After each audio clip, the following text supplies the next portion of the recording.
Hiç beklenmegen dünya derecesinde ilk tapışı birlerge yaşayışının fiyatı olgan, başkalarga onu dinişken sırı, tek uçası geçken son muhaleflikini koyulgan şah eseri. İki bina, iki farklı dünya, Şark ve Garp, Avrupa ve Asya. Her bir hareket bir memleketten alıp başkasına alıp gitti, bir devirden başkasına. Bogdan ve Varvara Khanenko adına Milli Sanat Muzeyi evvelden Sovet Birliği'nin muhitliğinden üçüncüsüdür. Onun için eksponatlar yıllarca toplanan idi. Dünyanın çeşit türlü köşelerden.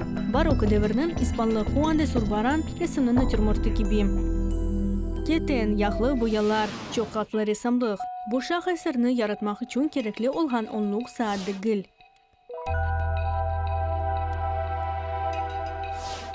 Тобто там дуже багато шарів олійної фарби, котрий художник наносив. Erkek kat kurusunun ve resamlık katını bozmasın dep, o farklı kalını fırçının ve yağlı boyalarla çizilgan. Які зруйнують живописний шар.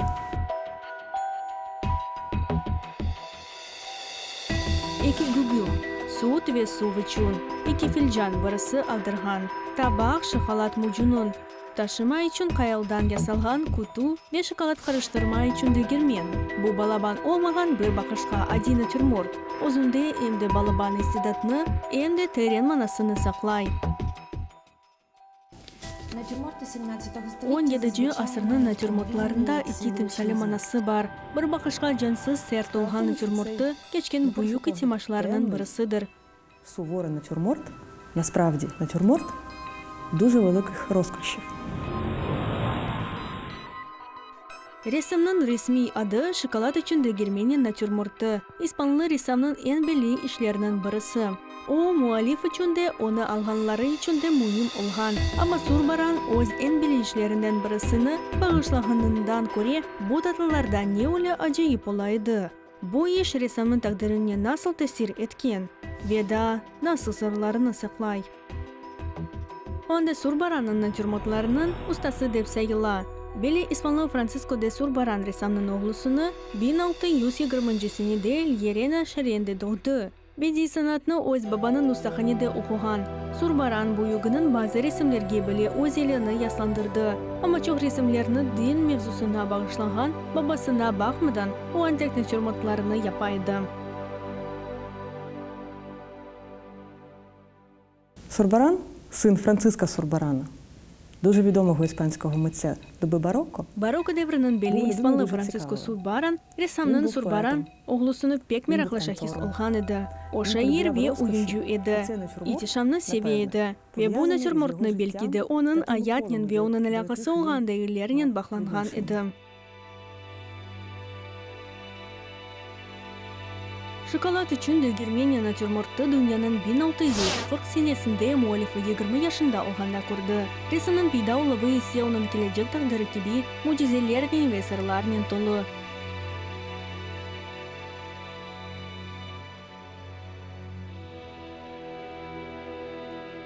Це не перший його твір, але взагалі його творів дуже мало.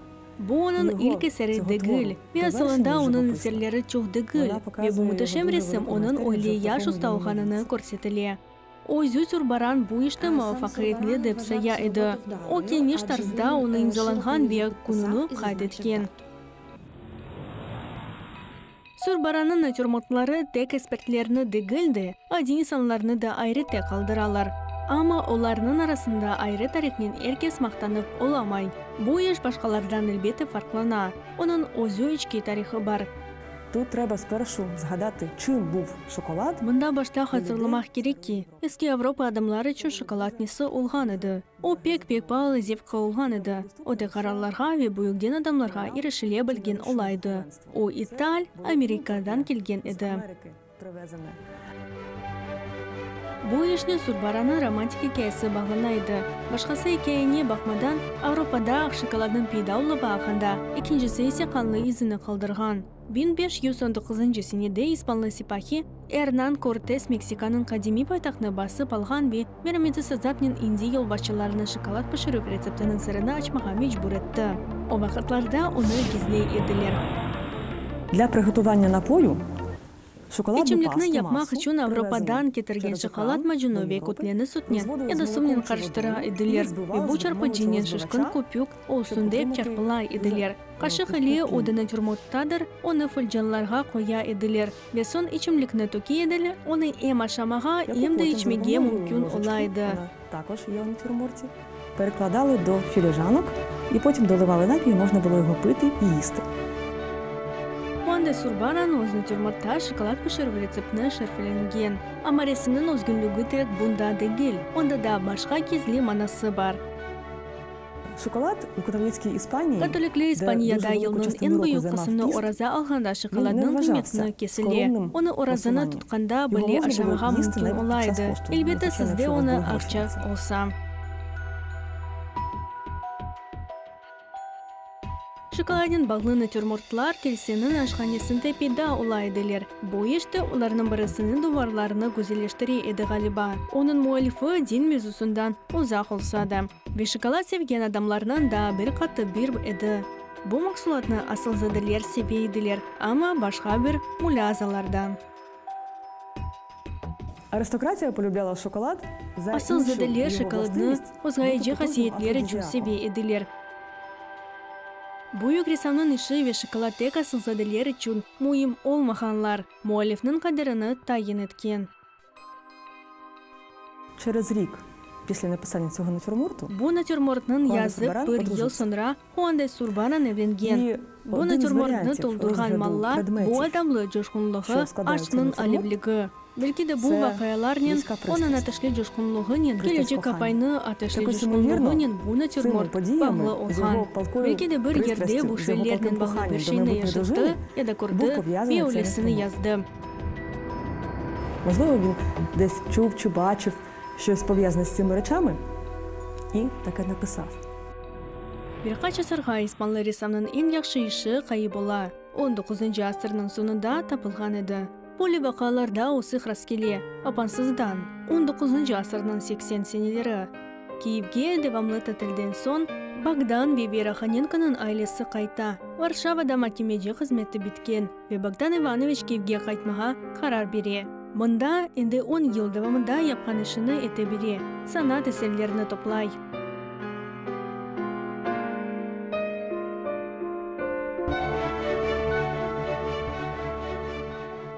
Богдан Иванович Ханенко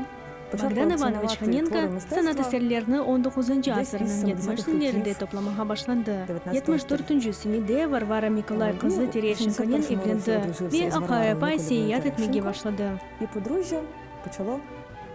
Асылында Ханенко фарқлы мемлекетлерге садыжы сейят етмеді. Олар чеші түрлі мезатларыны зиярет етіп, санат әсерлеріні сатын алайдылер. Ве оларны мұнда Киевге елай еділер.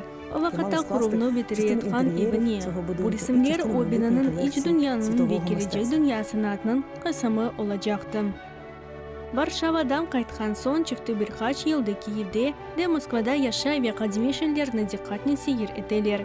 Ханенко сықча қадими шелдеріні сатқан түкенларны зиярет етіп, чөкшелеріні сатын алалар. Ве бір шақ есері апансыздан рас келе. Бір сеяят Москваға дайды. Веянда Ханенко Озельский атчы Николай Малютинен көрішті.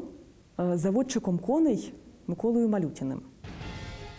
Малютинен конушы Богдан Ивановичке біле ола ки, окен жінде чоқ ресімлі евнің сайбы олған. Ама санатны анламайып, бей оларны чөплікке бечардыққа атты. Богдан Ханенко бұл чөплікні көрмеге істеді. І там виявилося, дуже велика кількість. Ve anda beli eski Nereden ustalarının menekşe resimleri starih olhan mesleği. idi. Onların Seremler arasında boyu yaman yak hususiyetli ne дуже ve високої gerçek якості, şaheserler так var справжні edilir. шедеври. Bu şaheserlerinin Один birisi такий шедевр tamam це був Хуане натюрморт Сурбаранın Хуана де şokolad Сурбарана, içinde gitmeni натюрморт із млинком для natürmorti шоколаду. bulungan idi. Bogdan Ivanoviç bu çardakta ko'rganini epsini Богдан satın Іванович купив algan. одразу все, що він побачив на цьому горищі. Butun algan şeylerini Xanenko o'z Moskvalı evine getiriyor ve bu hareketin kadının şaşırttı. Varvara Nikolaevna anlama nege bu kadar resimlerini satın almağa gerek idi. І тільки через кілька днів, коли Petek Богдан birkaç Іванович gün son продав Bogdan Ivanoviç велику gereksiz частину alçak непотрібних hususiyetli йому resimlerini картин, не дуже satıp високої tek gerçek якості, şaheserlerini залишивши лише справжні kaldırganda шедеври, tek o тільки тоді vakitte вона зрозуміла, apay навіщо він це anladı. зробив. Ne için o onu yaptı? Bu muhteşem ketenlerini Xanenko Kiyev ikametgahına yollagan. Onlarının arasında şokolad için Germaniya natürmort da olgan idi. Ne içindir resimnin muallifligini toplayınca Buyuk Так, Сурбаранға спочатку aytdı. вважала, що ця робота належить пензлю Kur'an imzanı Франциско көріп, де başta bu Сурбарана, resim Francisco de тому Сурбаранға що, айтылғанына на saya Франциско edilir. читали, Francisco Франк, kıskaca як yani. Франциско, скорочення. І тільки Veteki 20 asırının sonunda bu resimni Kızıl Ötesi Nurunin bakmağa fırsatı çıkanda imzası Francisco de Сурбаранın imetli olmay. підписа червоними променями, стало зрозуміло, що підпис означає не Франциско де Сурбаран. Було виявлено Da ще bir одну çizgi рисочку, tapılgan bir son і imzanı потім o an надпис gibi почали okumağa читати як başladılar. Хуан. Onun için teki 20 asırının sonunda gerçek muallifnin adı belgelengen idi. Onun beraber resmin kıymeti o'sgan. Mademki küçük Сурбаран işlerinin sayısı az. Майже всі його твори, вони відносяться до цього періоду. Aman aman близько bütün 40-го eserleri року. bu devirge ait olalar. Але його творів 40 відомо yılına дуже yakın. небагато. Onun Три eserleri його картини hakkında malumat знаходяться az. у Барселоні, Onun için resmi Музеї мистецтв Barcelona'da, Каталонії, Kataloniya а Sanat одна Müziği'ndedir. також натюрморт. Birisi Chicago'da, Chicago, İnstitut'un Müze Zari Krasnoyarsk Sanatlarının İnstitut. müziğinde.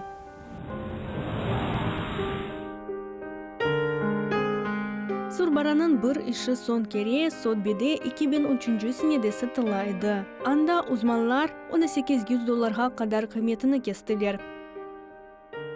Avropada quturgan çuma qırğınlığı ressamның hayatını alıp ketken. O 29 yaşında idi. Bu kısa zaman devamında o çok işlerini kaldırgan. Ama onlar hepsi gerçek şah eserleridir. Endi Ukrayna Müziği'nde saklanılan resim pek kıymetlidir. Onun üstünde kendi muallifinin imza ve yaratıp konu koyulgan.